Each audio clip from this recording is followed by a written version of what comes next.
Moscú, Rusia, 1935. Nace un plan para transformar esta ciudad en la más impresionante que exista en el planeta. La idea parte de José Stalin, dictador, asesino, visionario despiadado, que someterá toda una nación a su voluntad. Logró transformar una sociedad agrícola en una superpotencia mundial en solo unos cuantos años. Moscú debe ser una ciudad modelo. 7 décadas después, solo quedan restos del mundo que Stalin intentó construir. Nuestros investigadores los buscarán y hallarán pruebas del tremendo precio que el pueblo pagó para cumplir el sueño de Stalin.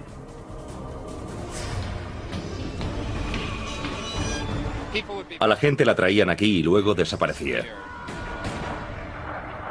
22.000 de los más de 300 o 400.000 que trabajaron en el canal murieron.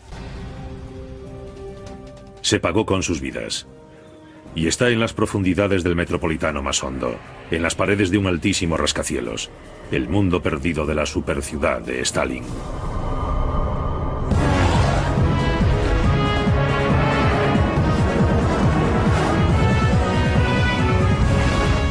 Mundos perdidos, la superciudad de Stalin. En 1935, cuando José Stalin anunció su intención de reconstruir Moscú, pocos de sus habitantes podían imaginar lo que les aguardaba. Ya habían vivido 2 décadas de caos. La revolución de 1917, la deposición de su emperador, el zar, y la creación del primer estado comunista de la historia. Pero aún no tenían ni idea de los grandes y dolorosos que serían los cambios de Stalin.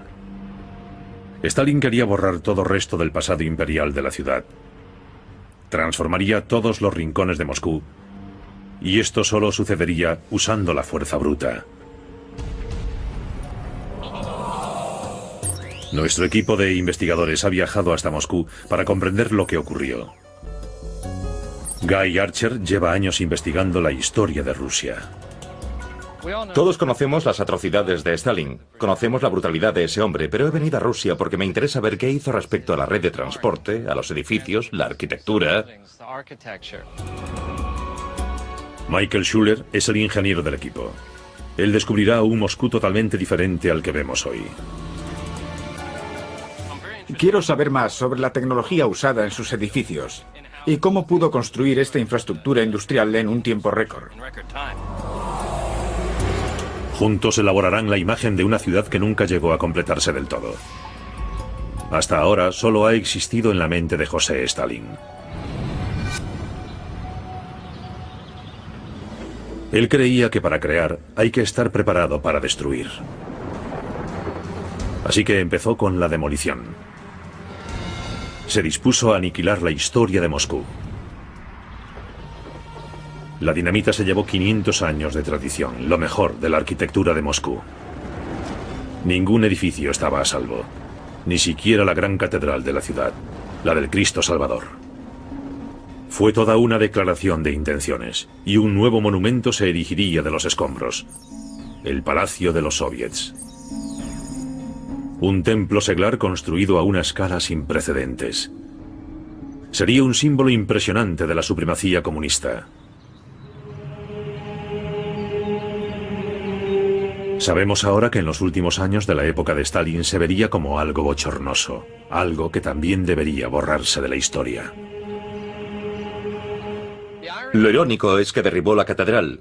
El palacio no llegó a construirse y la catedral se reconstruyó en la década de 1990.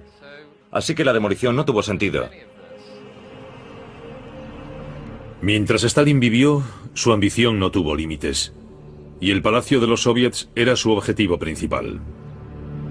Anunció un concurso mundial para hallar el mejor diseño. Se recibieron 270 propuestas. Se tardó 2 años y medio en elegir al ganador. Hace 70 años, cada uno de esos dibujos ofrecía una imagen de un futuro grandioso. En el Museo de Arquitectura de Moscú, Guy Archer revisa los planos.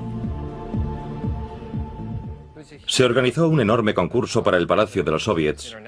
Fue internacional, se recibieron 160 propuestas a lo largo de 3 años, y muchas de ellas eran fantásticas. Eran proyectos grandiosos y muy futuristas, muy innovadores. Muchos de los diseños remitidos tenían un cierto aire irreal. De todos esos diseños, tal vez el más extraordinario era el de un joven arquitecto llamado Boris Yofan. Presentaba un edificio en 3 niveles. Una escalera ascendente llevaba hasta un pórtico elaborado. En la cima habría una estatua gigante de un obrero. Este fue el diseño elegido por Stalin, aunque para su gusto no era lo bastante grandioso. Quería que fuese más alto, más elaborado, con más profusión de símbolos comunistas en todas las superficies. Y la estatua del obrero se convertiría en la estatua de Lenin. El trabajo de Yofan apenas había empezado. Él y su equipo crearon dibujos de palacios. Estos son los originales. El edificio no paraba de crecer en altura, todo ganó en tamaño, buscaban la perfección y se añadían detalles sin fin. Aunque el palacio no existe, la estación de metro hecha para darle servicio, sí. Ahí abajo, Guy Archer puede hacerse una idea de lo que se sentiría al entrar en el palacio de los soviets.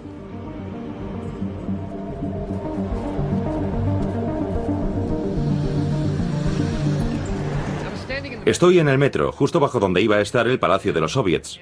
Y viendo esta estación de metro podemos hacernos una idea de lo bonito y decorado que habría estado el edificio. La iluminación, el mármol y la piedra blanca denotan la calidad del trabajo que Stalin exigía. Mike descubre por el arquitecto local Matt Joston que al construir un palacio de esta envergadura, Stalin mostraría al mundo entero el poder de Rusia. La iglesia primitiva, como puede verse, era muy grande. Sí, es verdad. El palacio de los soviets tendría hasta la cima de la estatua de Lenin una altura de 416 metros. Es increíble. Mayor que la iglesia. Tengo un dibujo que puede darte una idea del tamaño. Este es el perfil del rascacielos con la estatua de Lenin. Con la estatua de Lenin en la cima. Sí, se ve el tamaño de la catedral actual, que cabría fácilmente dentro. Impresionante. La Estatua de la Libertad sería así de alta. Sí. El edificio más alto del mundo por entonces. Sí, así es. La construcción empezó en 1935. Se excavaron cimientos en el lugar de la catedral que los hombres de Stalin habían demolido. Luego se hizo una base con un círculo de vigas de hierro. Pero entonces, con el estallido de la Segunda Guerra Mundial, se llevaron el acero y se empleó para hacer obstáculos antitanque. Mike Schuller y Matt Joston creen que aunque la construcción siguiese adelante, el proyecto habría estado condenado al fracaso. El complejo habría llegado hasta el río, y allí el nivel del agua es muy alto. Así que habrían tenido muchos problemas de filtración de agua en los cimientos, que eran muy profundos. También habría riesgo de que todo el complejo pudiese deslizarse hacia el río. El lecho del río no es nada firme. Claro, hay mucha arena en el suelo, así que es muy inestable. Ya entiendo. Quizá fue una de las razones de que no se construyese. Sí, fue uno de los motivos. La construcción del Palacio de los Soviets habría sido tan poco factible como hacer una casa sobre arena. Y en el Museo de Arquitectura de Moscú, Mike y Matt descubren más problemas. Aquí vemos el verdadero aspecto que habría tenido el proyecto. Había muchos problemas técnicos. Uno de ellos era el clima. La capa de nubes durante unos 200 días al año llegaría por aquí. Así que al mirar hacia arriba le vería solo las piernas y el trasero a la estatua. Una perspectiva no muy respetuosa. No. También había problemas estructurales relacionados con el auditorio. Sí, he encontrado una sección transversal del edificio. El estudio que Mike hace de los detalles arquitectónicos deja claro que, aunque espectacular, el palacio habría sido imposible de construir. Aquí hay un auditorio para 21.000 personas. Un gran espacio con una cúpula. Sí, y ahí dentro está el problema. Hay una enorme sala hueca y el rascacielos va encima. El rascacielos se apoyaba en un espacio vacío. Estructuralmente no es la opción más lógica. Aún en la actualidad, construir algo así sería muy difícil y por entonces técnicamente ni siquiera era factible. Prácticamente imposible. Ese detalle se le ocultó al pueblo ruso. Las fotografías y películas trucadas le hicieron creer que el palacio se terminaría pronto. De haberse construido, el Palacio de los Soviets habría sido tan alto que tendrías que alejarte bastante para verlo entero. habría sido el edificio más espectacular de su época.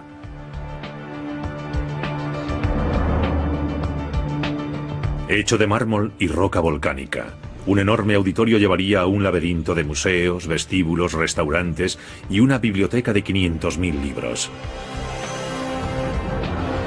Unos veloces ascensores subirían a casi 5 metros por segundo. Pero todo era un sueño. Stalin imaginó un edificio de una envergadura imposible que jamás se construiría. Su idea de la perfección nunca se haría realidad. Con todo, Stalin era un hombre muy práctico. Establecía metas y hallaba el modo de alcanzarlas. Quería que se construyese su superciudad, fuese cual fuese el coste humano.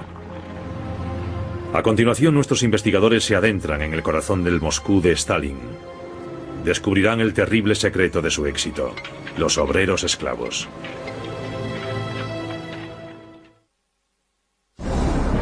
Nuestros investigadores están descubriendo el ansia de José Stalin para transformar su país en una superpotencia. Las reformas que impuso a las industrias rusas establecieron una serie de metas extremadamente difíciles.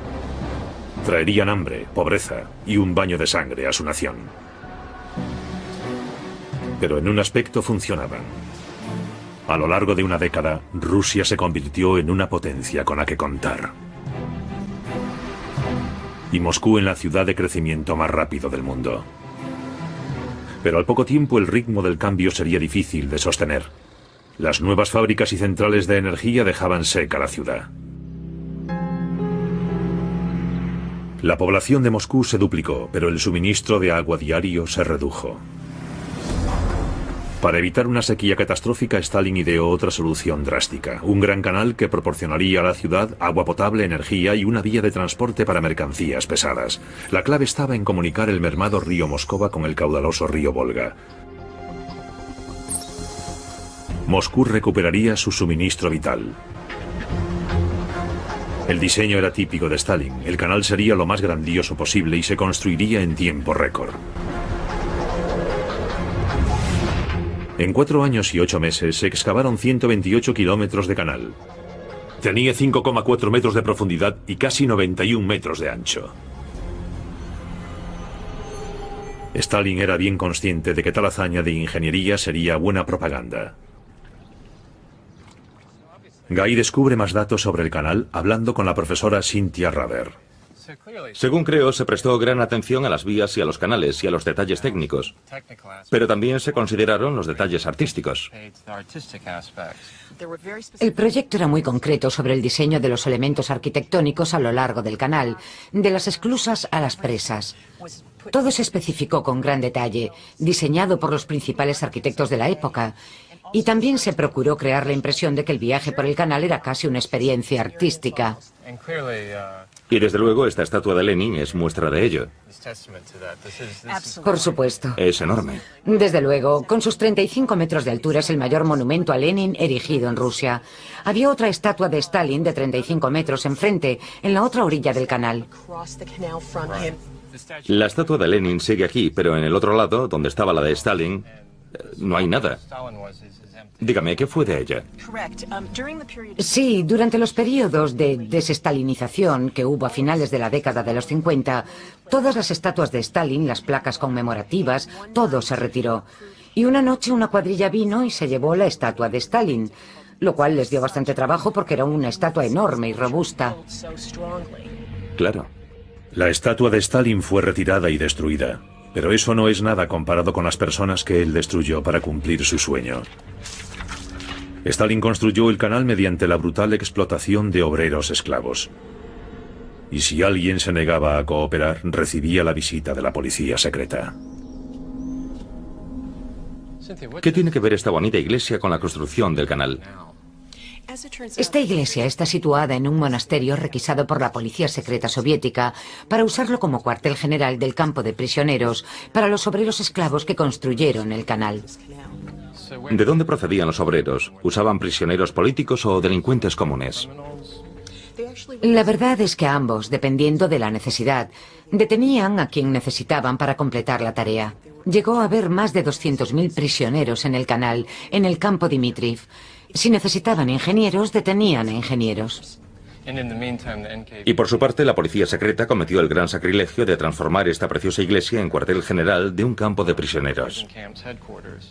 Así es. De todos los proyectos de construcción de Stalin, el que sería más recordado sería una red de penales, los Gulag. En determinado momento albergaron a 2,5 millones de personas, cada una un obrero en potencia. Tratados como esclavos, excavaban con pico y pala, sin máquinas. Moverían 1.960 millones de metros cúbicos de tierra a lo largo de todo el canal. Y vertieron 7 millones de toneladas de hormigón. Sin embargo, tal era la prisa de Stalin que en secreto importó 177 excavadoras mecánicas, haciendo realidad su sueño, publicitado como símbolo del orgullo ruso, con maquinaria extranjera. Esa maquinaria resultó enormemente cara, pero el coste en vidas humanas fue aún mayor. Guy y Cynthia visitan un monumento construido para recordar a los fallecidos. El dato más actualizado que tenemos es que 22.000 personas de las más de 300 o 400.000 que trabajaron en el canal murieron. Y aproximadamente a 5.000 personas las llevaron del campamento a un lugar al sur de Moscú y las mataron. Pero esas cifras no abarcan los muchos miles de personas que murieron en las enfermerías, los hospitales y en el propio canal, debido a enfermedades que tal vez padecían antes de que llegasen. Son unas cifras terribles. Pero Stalin tenía una idea fija, y las condiciones de sus obreros no le importaban nada. Y ese mismo apetito implacable por la destrucción arrasaría la zona rural rusa. Avanzando a través de los pueblos, el canal Moscú-Volga borró muchos de ellos del mapa. Esta torre de la iglesia es lo único que queda de un pueblo antaño lleno de vida, deliberadamente inundado por los ingenieros de Stalin. El pueblo de Kaliasin estaba aquí. 2/3 partes de él quedaron inundadas y los constructores del canal dejaron la torre del campanario con la esperanza de poder usarlo como faro para el tráfico del canal.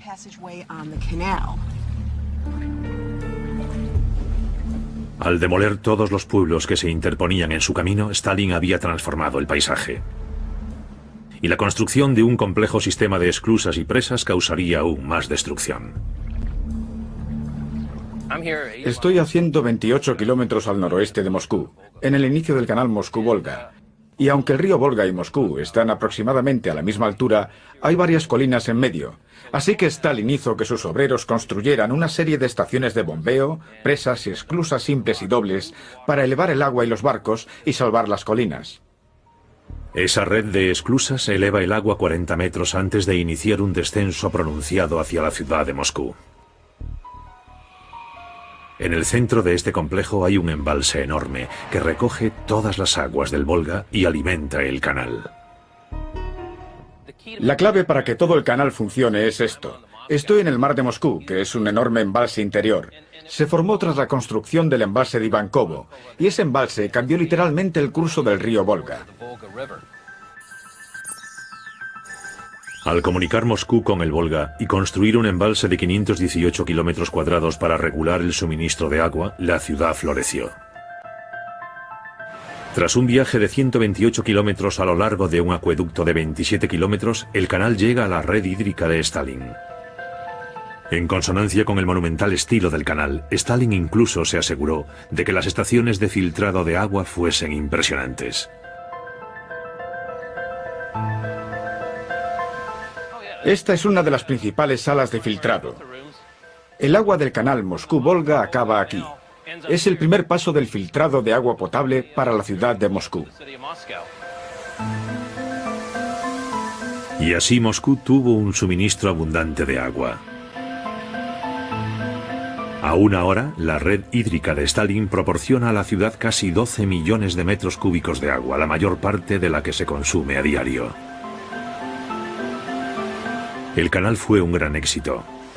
Reabasteció de agua a Moscú, permitiendo que el ejército soviético desplazase hombres y máquinas en prácticamente todas las direcciones y permitiendo el transporte de petróleo, madera, hierro y carbón por todo el territorio de la Unión Soviética. Al proporcionar a Moscú una vía de transporte hacia los 5 mares, Rusia estuvo un paso más cerca de convertirse en una superpotencia. El canal Moscú-Volga se presentó como una de las hazañas de ingeniería más extraordinarias de la época. Pero el número de personas que habían muerto para hacerlo realidad sería ocultado por el gobierno ruso. A continuación, nuestros investigadores entran en el mundo de la élite de Stalin, un lugar de privilegios, lujo y miedo. Y descubren cómo construyó Stalin un estado dentro de otro estado para mantener el control total.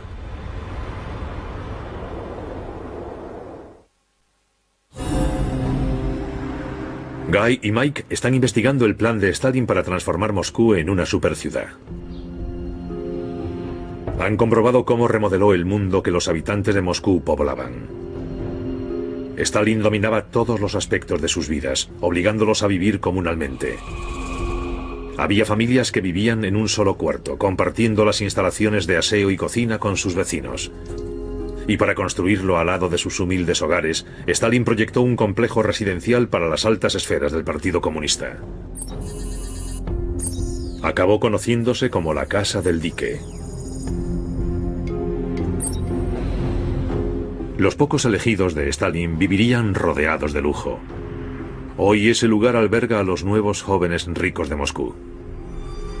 Pocos saben que sus apartamentos de diseño antaño albergaron a la flor y nata del Partido Comunista. Nuestros investigadores han obtenido acceso al propio museo del edificio. Quieren saber cómo era la Casa del Dique cuando se construyó. Con Mike está el arquitecto local Matt Johnston. Así es como sería un apartamento en la época de Stalin. El museo lo ha amueblado con piezas de la época. Exacto. Aquí hay un escritorio. Como vemos, es un mueble muy grande y robusto. No me importaría tener uno así en casa. Todos los muebles estaban numerados. ¿Por qué motivo? Para que no te olvidases de que pertenecían al Estado. Esta maqueta es de un apartamento tal como sería por entonces. Como vemos, tiene varias habitaciones, dormitorios separados y hasta sala de estar. ¿Qué diferencia habría entre esto y las condiciones de vida de un soviético común? Muchísima. Por entonces había escasez de vivienda y muchas personas, por ejemplo con familias de 4 miembros, vivían en un solo cuarto como este. ¿Un cuarto así era toda su vivienda? Así es. Increíble, o sea que los funcionarios de Stalin vivían en el mejor sitio de la ciudad. Sí, correcto. En el teatro privado del complejo, Guy Archer se reúne con la sobrina de Stalin, Kira Aliluyeva. Ella vivió aquí un tiempo. La gente pasaba hambre y se usaban cupones de racionamiento.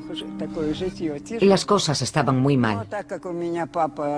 La vida era mejor para aquellos, como mi padre, que estaban en el ejército. Nosotros vivíamos bien y teníamos alimentos proporcionados por el Kremlin, pero no todo el mundo era tan privilegiado. Kira nos cuenta que la Casa del Dique tenía todas las amenidades de un pueblo pequeño. Sus diseñadores se habían inspirado en el centro multiusos Rockefeller de Nueva York. Se proyectó como complejo autosuficiente. Sus residentes nunca tendrían motivos para salir. Estaba muy bien organizado, dividido en una serie de bloques. Había bloques para vivienda, bloques para tiendas, un teatro e incluso un campo de tiro cubierto. Es curioso que hiciesen este complejo tan grande justo a orillas del río Moscova, porque descubrieron que en realidad lo habían ubicado donde antes había un pantano. La calidad del suelo le importaba poco a Stalin. Este edificio no podía erigirse más que aquí, enfrente del Kremlin. No para que los funcionarios se sintiesen parte del gobierno, sino para tenerlos vigilados. De modo que los ingenieros de Stalin tuvieron que afianzar los cimientos del edificio. He buscado este solar en construcción para hacernos una idea más clara del aspecto de los cimientos. Estos pilares de hormigón armado se hacen primero excavando un pozo hondo en el suelo para pasar el terreno malo y encontrar firme estable. Luego se insertan barras de refuerzo en el hoyo que se rellena de hormigón. Los constructores de Stalin hicieron unos 3.000 pozos de estos y añadieron una plancha de hormigón de 1 metro de espesor para sostener el enorme peso de la casa del dique. Así resolvieron el problema del suelo pantanoso. Esta solución sería cara. En un principio se presupuestó en 7 millones de rublos. Sin embargo, a su término el coste se había triplicado hasta alcanzar los 20 millones de rublos. Lo que nadie sabía aún era que este edificio tan caro se usaría para aterrorizar al círculo de allegados a Stalin. La brutalidad del gobierno de Stalin provocó una merma natural de su popularidad. Stalin temía a la oposición, y en poco tiempo ese temor se convirtió en obsesión. Stalin apostó guardias en todas las entradas del edificio. En apariencia la medida era para proteger a los moradores del edificio, pero muchos sospechaban otra cosa. Aquellos guardias tomaban nota de todas las visitas y comprobaban que a las 11 de la noche todos los ajenos habían salido del edificio. Luego, a medida que Stalin se hizo más confiado y a la vez más paranoico, atacó al propio Partido Comunista.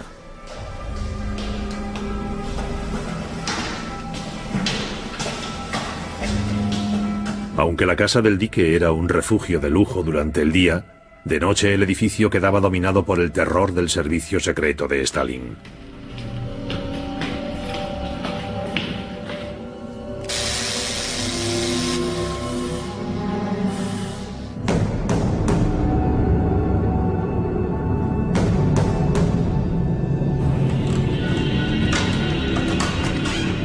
Mike y Matt investigan uno de los apartamentos actuales. Además de la entrada principal, también había otra de servicio con la que contaban casi todos estos apartamentos. Y aquí al lado hay un detalle muy interesante. ¿Cuál? Mira ahí dentro. En el armario. ¿Sí? Es muy pequeño. ¿Sí? Parece hueco. ¿Qué hay detrás? No es muy profundo. Pero mira aquí.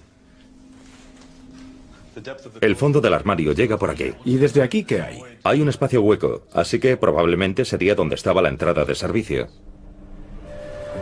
La mayoría de los apartamentos tenía entrada de servicio. Esas puertas no podían atrancarse y estaban comunicadas con la planta baja por medio de un ascensor. La policía secreta tenía acceso libre a todos los apartamentos.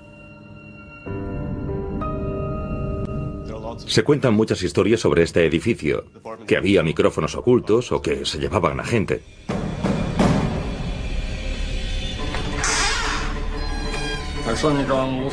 Muchos de los purgados eran comunistas leales con años de servicio al partido.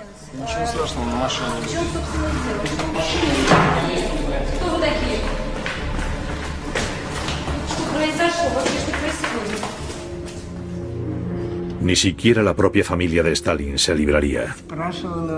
Cuando se llevaron a mi madre, fue una pesadilla. Intenté por todos los medios averiguar qué había sido de ella, pero todos decían que no sabían nada. Luego, la noche del 5 de diciembre de 1948, cuando yo estaba durmiendo, entraron en mi piso directamente desde el ascensor. Mi hermano me despertó y me dijo que habían venido a por mí.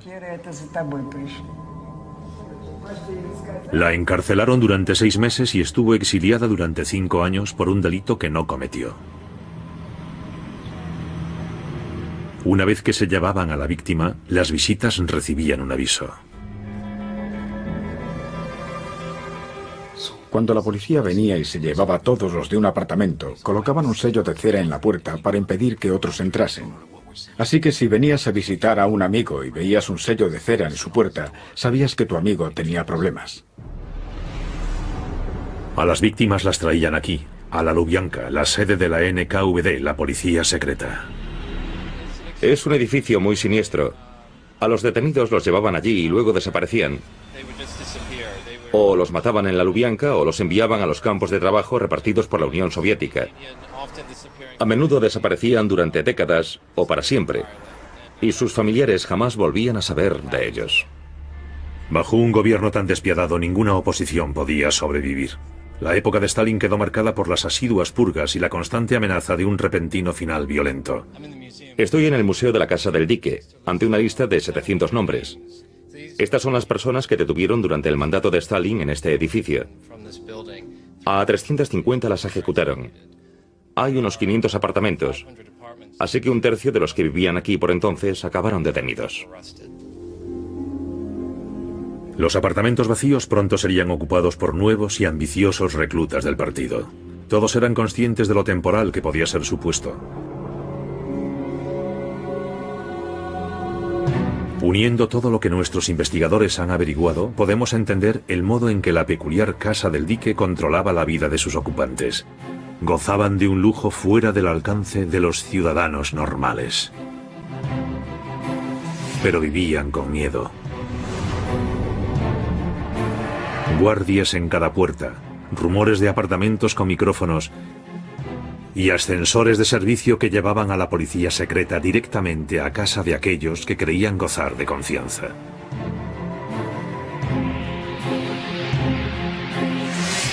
A continuación, nuestros investigadores descubrirán por qué el descontento doméstico era el menor de los problemas de Stalin.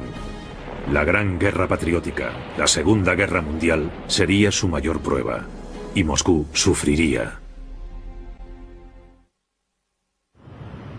Mike y Guy están descubriendo Moscú tal como Stalin la proyectó en los años 30.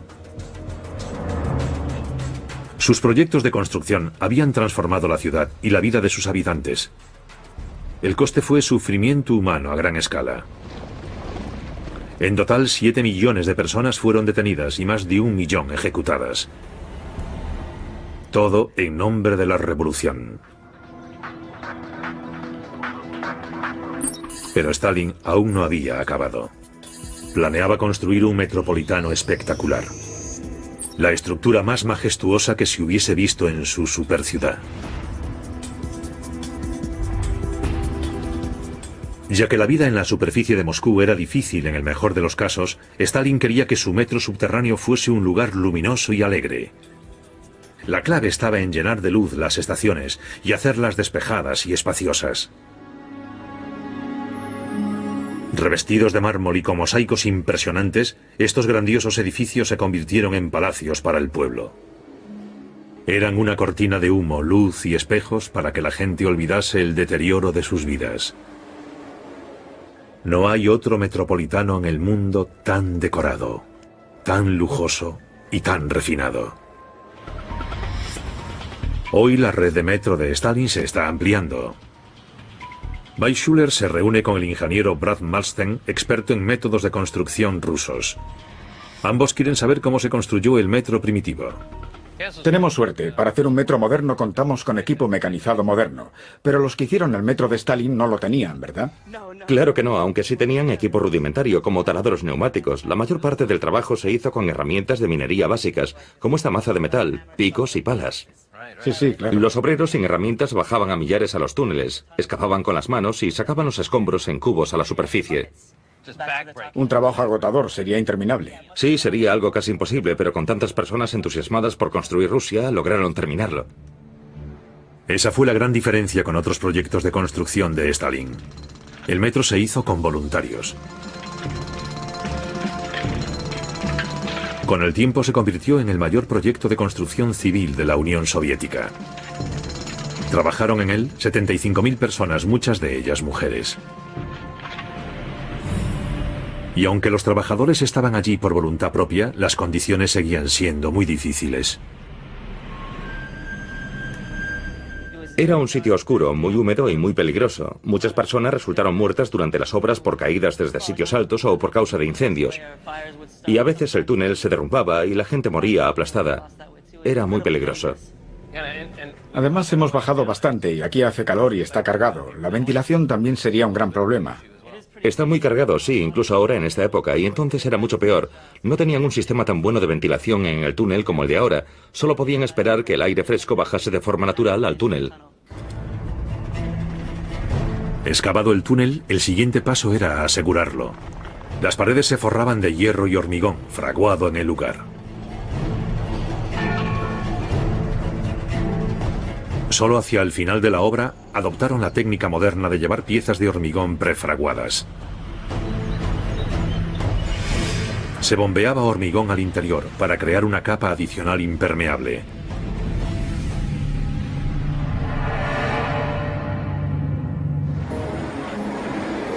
El metro ya terminado era moderno y muy decorado, pero además de transportar pasajeros con comodidad, tenía otro fin muy práctico. Stalin sabía que se avecinaba una guerra. La invasión alemana de Rusia en 1941 sería la mayor prueba que el país había sufrido. Cuando los aviones de Hitler irrumpieron en el cielo nocturno de Moscú, las estaciones de metro se convirtieron en búnkeres, refugios contra un ataque aterrador. Guy descubre más datos del historiador Sergei Nikitin. El metro contaba no solo con las instalaciones comunes de transporte, sino también con dispositivos como puertas especiales. Unas puertas enormes que cerraban la estación para protegerla de un ataque con gas, por ejemplo.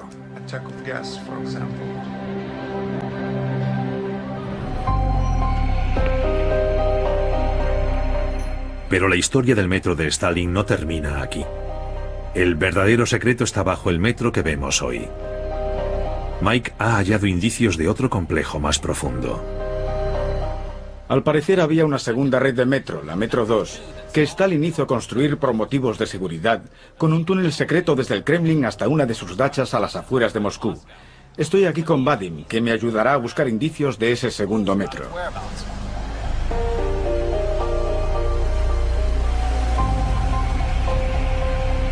El terreno sobre el que se asienta Moscú está plagado de túneles.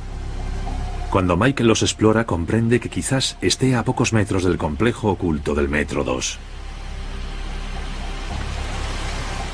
Durante la época de Stalin solo había una línea, que se amplió bastante durante la Guerra Fría. Había multitud de entradas secretas, pasadizos subterráneos y búnkeres secretos para la evacuación del personal clave si había alguna emergencia o algún tipo de ataque. Y considerando su complejidad, sería uno de los metros más profundos que se hayan construido jamás. Los detalles concretos del Metro 2, su ubicación, el método de su construcción, aún son un secreto de Estado. Pero uniendo los datos que conocemos, podemos crear una imagen de la envergadura completa de la red de metro de Stalin. De los túneles ocultos se cree que uno lleva al búnker privado de Stalin, otro lleva al aeropuerto de la ciudad y un tercero a su casa de campo. Aunque sigue habiendo rumores sobre el Metro 2, el metropolitano de Stalin sigue siendo el orgullo de Moscú y transporta a cientos de miles de pasajeros cada día. A continuación, nuestros investigadores descubrirán que, aun cuando el final de su régimen se acercaba, Stalin estaba empeñado en dejar una huella imborrable en el perfil urbano de la ciudad.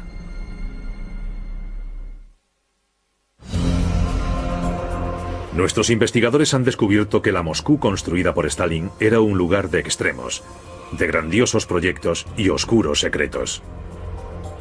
Construida en nombre del pueblo, pero con un coste humano enorme. Ahora Mike y Guy visitan el proyecto de construcción de Stalin quizás más asombroso. Según su idea, el perfil urbano de Moscú se convertiría en una conmemoración de la victoria comunista, del gran triunfo sobre la Alemania nazi. Irónicamente, su inspiración provino de las ciudades de su nuevo enemigo, la América capitalista.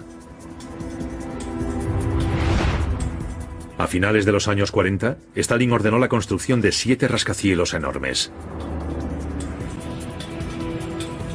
Acabarían apodándolos las 7 hermanas, y todavía son los más altos de la ciudad.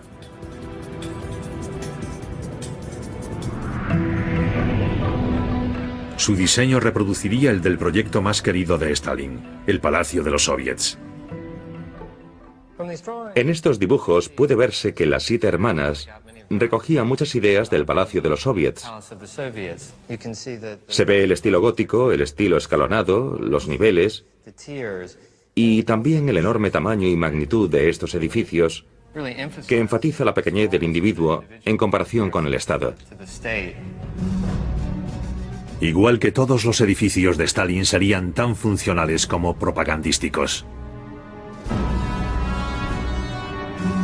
Con 239 metros y coronado con una aguja de 57 metros y 6 toneladas, el de la Universidad Estatal de Moscú es el más alto de los rascacielos. Rodeado de espacio, con alas laterales gigantescas y construido en forma de T, este edificio ocupa casi 3 kilómetros cuadrados. Y el interior no está menos decorado, ni es menos impresionante. Y esta era una opulencia que Stalin deseaba repetir 7 veces más. Cuenta con un enorme auditorio, vestíbulos profusamente decorados, pasillos flanqueados por paredes con espejos y salas adornadas con esculturas comunistas. Cada detalle muestra la obsesión del dictador por lo grandioso. La Universidad Estatal de Moscú sería tan famosa para los rusos como el Empire State lo es para los estadounidenses. Al estudiar la construcción de un rascacielos de hoy día, Mike espera averiguar exactamente cómo se construyeron las 7 hermanas. Con él está el ingeniero proyectista jefe Brad Malstein. ¿Hay algo en común entre las 7 hermanas y este rascacielos moderno? Pues sí, la técnica usada para levantar el armazón de acero de las 7 hermanas y el de este edificio es muy similar. La fachada de ladrillos y bloques empleada tiene la intención de que los edificios parezcan muy sólidos, pero en esencia cuentan con el mismo esqueleto de acero que este edificio. Allí está uno de las 7 hermanas. En estos grandiosos edificios de piedra en realidad se emplearon técnicas usadas en los Estados Unidos para construir con acero. La innovación clave del armazón de acero permitiría a Stalin construir edificios mayores, más robustos y más impresionantes. Pero hacer estos edificios no resultaría una tarea sencilla. Bajo la ciudad de Moscú discurren muchos ríos subterráneos que producen suelos blandos. Idóneo para hacer un metro subterráneo, pero muy problemático para erigir un rascacielos. Pero durante toda su carrera, Stalin nunca había aceptado un no por respuesta, y a sus ingenieros no les quedó otra que buscar una solución. Emplearon un método que fue revolucionario. Se llama criotecnología y resolvió el problema de construir en suelos húmedos.